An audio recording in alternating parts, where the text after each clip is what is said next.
ዘጸአት ምዕራፍ 25 ቁጥር 10 ጀምሮ እስከ 13 አንድ ነገር ላንብብላችሁ። ከግራር እንጨትም ታቦትን ይስሩ ይላል። እንጨቱ የምንድነው? የግራር እንጨት። ከግራር እንጨትም ታቦቱን ይስሩ፣ እርዝመቱ 2 ክንድ ተኩል ወርዱም 1 ክንድ ተኩል ቁመቱም 1 ክንድ ተኩል ይሁን። በውስጥና በውጭም በጥሩ ወርቅ ምን በለው ለብጠው፣ በእርሱም ላይ በዙሪያው የወርቅ አክሊል አድርግበት። 4 የወርቅ ቀለበቶች ለመሎጊያው ማለት ነው፣ ለመሸከሚያ 4 የወርቅ ቀለበቶችን ታደርጋለህ። እነርሱንም በአራቱ እግር ላይ አኑር። በአንድ ወገን 2 ቀለበቶች፣ በሌላው ወገን 2 ቀለበቶች። ከዚያ መሸከሚያ መሎጊያዎች አሉ። መሎጊያውንም ከግራር እንጨት ስራ፣ በወርቅም ለብጠው።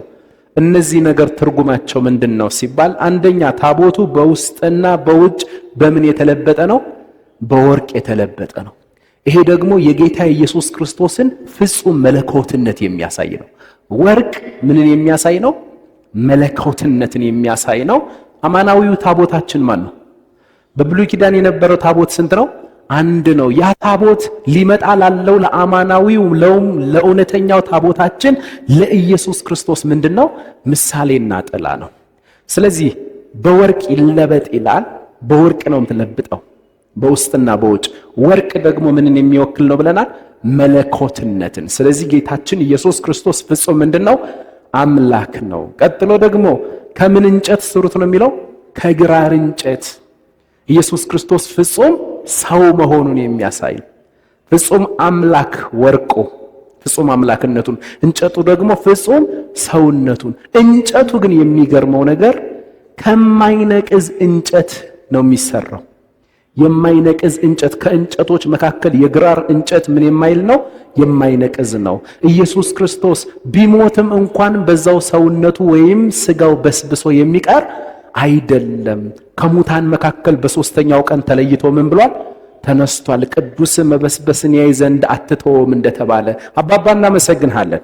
ስለዚህ ኢየሱስ ክርስቶስ አማናዊው ታቦታችን ፍጹም አምላክ ፍጹም ሰው ከኃጢአት በቀር አምላክነት ሰውነትን ሳያጠፋ ሰውነትም አምላክነትን ሳይውጥ በተዋህዶ ትላንትናም ዛሬም ለዘላለም የሚኖር አማናዊ ታቦታችን ማን ነው?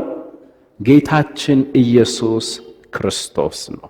እንግዲህ የብሉይ ኪዳኑ ታቦት ስለ ክርስቶስ ምሳሌና ጥላ ሆኖ ካገለገለ በኋላ በነቢዩ በኤርምያስ ዘመን ፍጻሜ አግኝቷል። የመጽሐፍ ቅዱሱ ታቦት በዚያ በነቢዩ በኤርምያስ ዘመን የብሉይ ኪዳኑ መጽሐፍ ቅዱሳዊ ታቦት ፍጻሜ አግኝቷል። ኤርምያስ ምዕራፍ 3 ቁጥር 16 ምን ይላል? ኤርምያስ 3:16 በዚያ ዘመን የእግዚአብሔር የቃል ኪዳኑ ታቦት ብለው ከእንግዲህ ወዲህ አይጠሩትም፣ ልብ አያደርጉትም፣ አያስቡትምም፣ አይሹትምም፣ ከእንግዲህ ወዲህ አይደረግም ብሎ እግዚአብሔር ጨረሰ። በቃ